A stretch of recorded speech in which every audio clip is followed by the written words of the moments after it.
Hello, welcome to my Portuguese American kitchen, and today I'm going to make baked beans Portuguese style. It's my parents' recipe with little tweaks, so I hope you enjoy it. And we're going to start by turning on your stovetop, get your Dutch oven, and we're going to add some olive oil to that. About a heaping tablespoon or 2 tablespoons. I love olive oil. And we're going to let that warm up a little bit. Get your wooden spoon ready. And you can start beginning by adding 1 strip of bacon, chopped. You want that to start rendering. You have your heat at medium heat. And our ingredients, we're going to also have a little bit of Portuguese hot sauce or hot paste, 2 small leaves of bay leaf or 1 large bay leaf. We're going to have about 2 tablespoons of garlic chopped, about a cup of onion chopped. We're going to have about 1/3 cup of canned diced tomato. This one happens to have a little bit of oregano and basil flavoring in it, which kind of just enhances the flavor. So this is the tweak.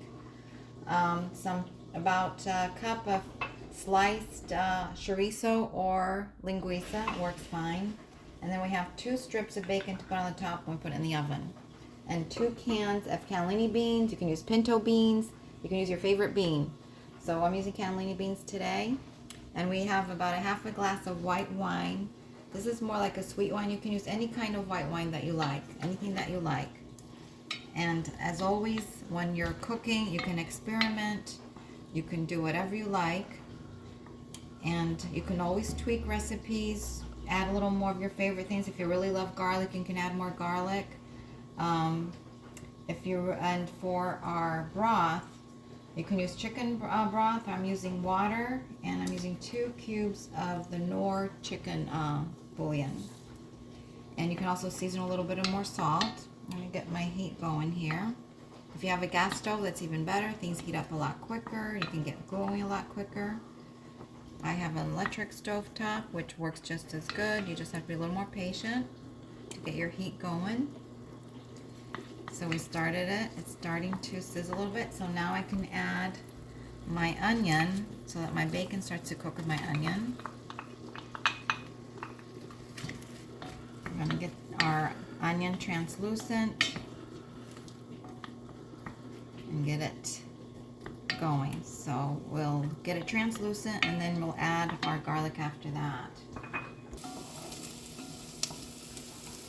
Now, as you can see, our onion is getting translucent. It's starting to want to caramelize a little bit. So you have to be patient with cooking. When you're cooking for the people you love, you're also bringing love into your food. So you have to be patient. And you can smell and see. And now we're going to add our bay leaves and our garlic.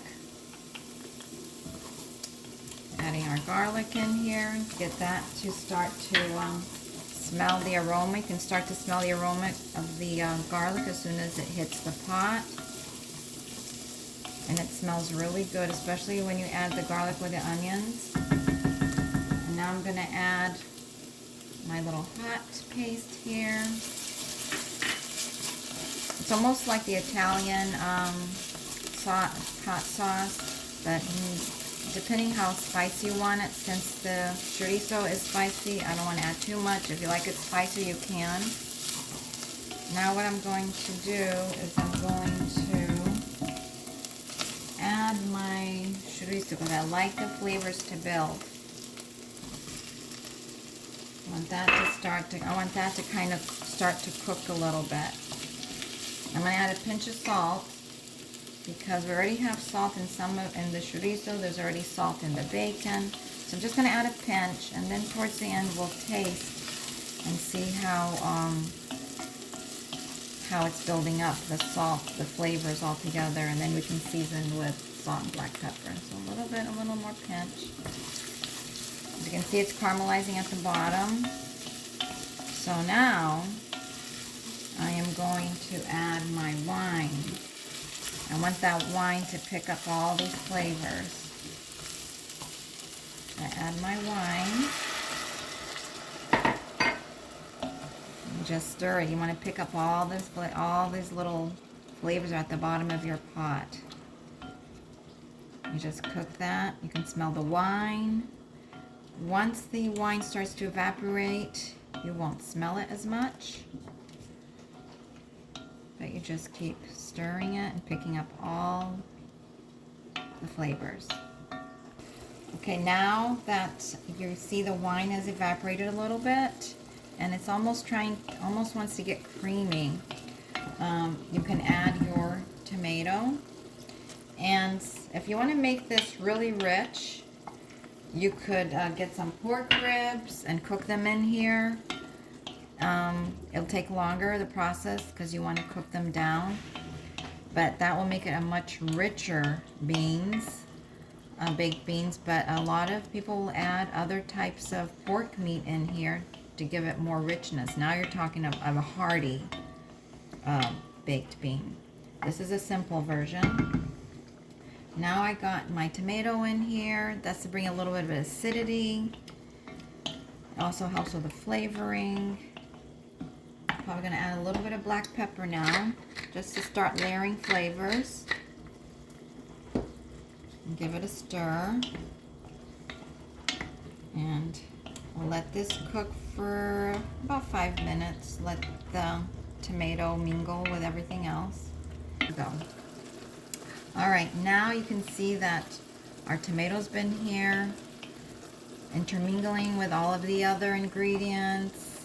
You can see it's starting to dry up now, so now we're going to add a little bit of water, maybe half.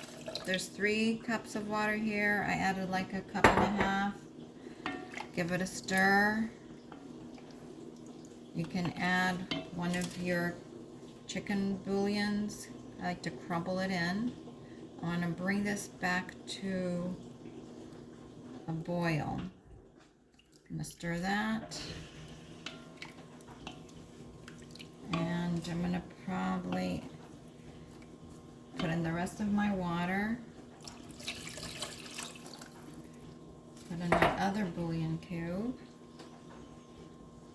Now we're using canned beans, so they're already pre-cooked,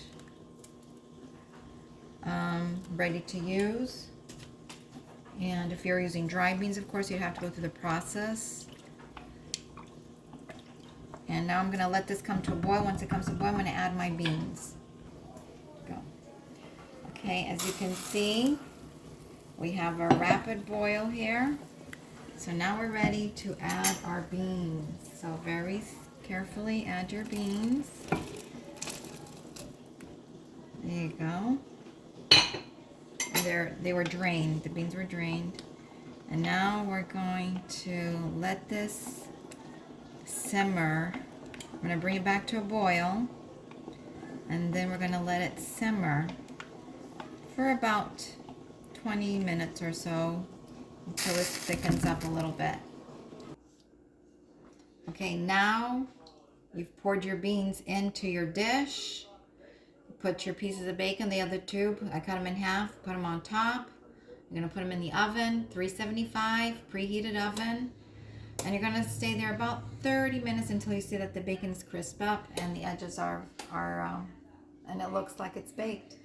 And then let it cool and you're ready to enjoy it with some crusty bread. I hope you enjoy it. Now we've taken the beans out of the oven. You can see it's all bubbly. And we, for the last couple of minutes, we put it on broil. Your bacon gets a little crisp on the ends, and it's all nice and bubbly. And with some toasted bread, it should be very delicious. So I hope you enjoy it.